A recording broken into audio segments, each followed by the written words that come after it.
Hi, I am Lloyd Garmadon. Welcome to a rare scaling video on this channel. Today I'll be explaining why the upcoming death battle matchup, Kai vs Tahu, is an embarrassing stomp of doom and despair. Before we begin, I'll have to address the notion that AP does not equate to destructive capacity by definition. You don't need to vaporize a planet yourself to scale up to someone who can destroy one in power. If X character can match or overpower Y character who destroyed a planet via AP, then he would also scale to planet level without needing some planet destruction feat too. This should be common knowledge in the power scaling fandom. First, let's start with Tahu's scaling. For his attack potency, his base form should be comparable to the likes of people capable of destroying an entire fortress, a feat that was calculated at city level due to its size. Moreover, via a Nova Blast, he can unleash an attack capable of wiping out a good chunk of Metru Nui, according to a Word of God statement. Another statement implies that his attack would not only wipe out a chunk of the city, but all of it, and beyond it as well. Keep in mind that the Nova Blast is obviously an attack far more powerful than all of his normal attacks. He should scale to the Nuva Symbol Cloud Dispersion feat, which would put him at large island level. However, if we want to push his Nova Blast even further, and wank him to the highest degree, I also found an interesting multi-continental level calc, based on a statement implying that a Tau can wipe out hundreds of miles of water with a Nova Blast. Now for speed, he is able to fight off beings who were compared to actual lightning bolts, because they were like living lightning bolt beings, making him at least massively hypersonic plus, or lightning speed. Now, let's go with Kai. For his attack potency, even without scaling to all the 4 golden weapons combined, his base form can be scaled to a single golden weapon due to being capable of channeling his powers through one and clashing with other golden weapons users.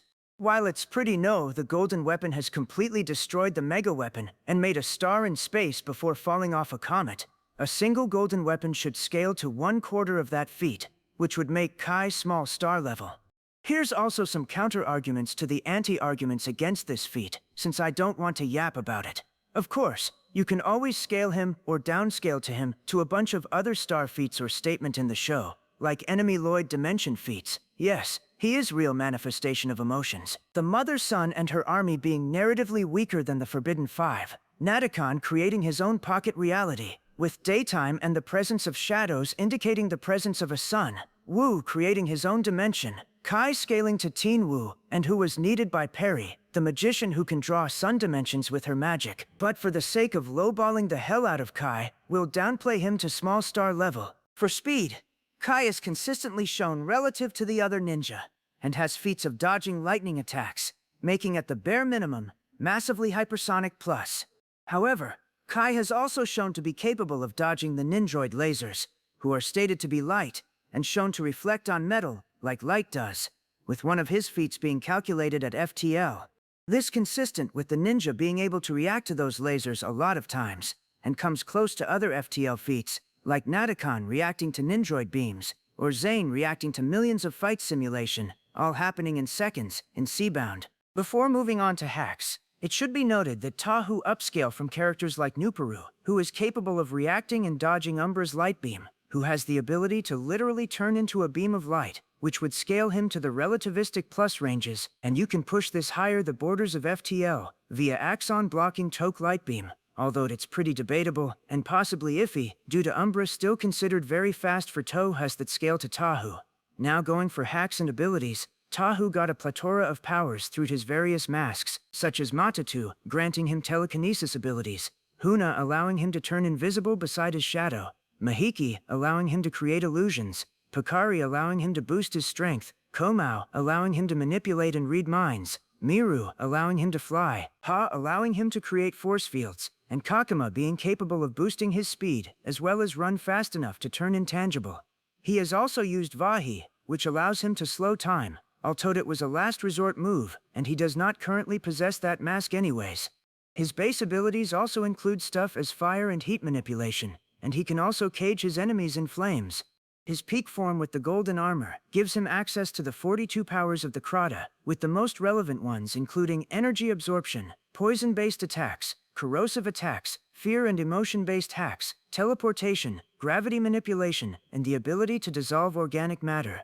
He also possessed quick healing, which can heal him from serious wounds on the organic level. However, the author of the majority of Bionicles stated that Tahu doesn't possess all 42 powers, so it's unclear which ability he truly possessed besides quick healing and heat vision, who were confirmed. It should be noted that Tahu haven't really used any of those 42 powers, aside from heat vision. He's overall more stacked than his opponent. For Kai, in addition to being capable of obviously manipulating fire and heat, he has access to Spinjitzu, which is a speed and strength amplification technique, as well as the Rising Dragon technique, which is not only a more advanced form of Spinjitzu, but more powerful than Shatter Spin, an ability that multiplies your power by 10.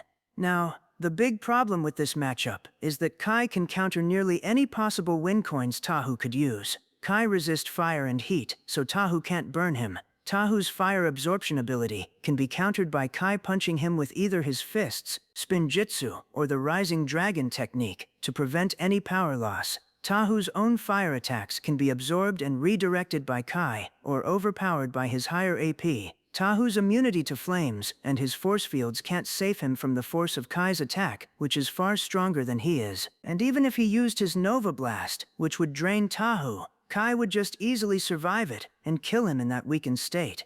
Kai is also shown to resist mind hacks, like when he shrugged off the effects of dark matter. His intangibility is useless, since elemental powers can interact with non-physical stuff, like shadows or spatial rifts, and his telekinesis won't stop Kai from just blowing up the area by shooting projectiles.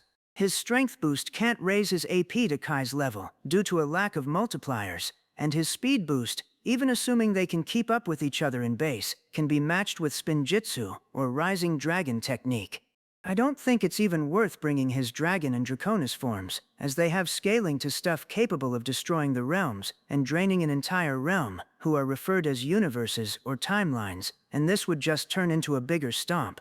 Overall, this fight is essentially another case of Statsman versus Hacksman, with Kai having massive counters to a ton of abilities from Tahu, a huge advantage in terms of AP and overall better speed feats, versus Tahu having a good amount of hacks against Kai, although they won't be enough.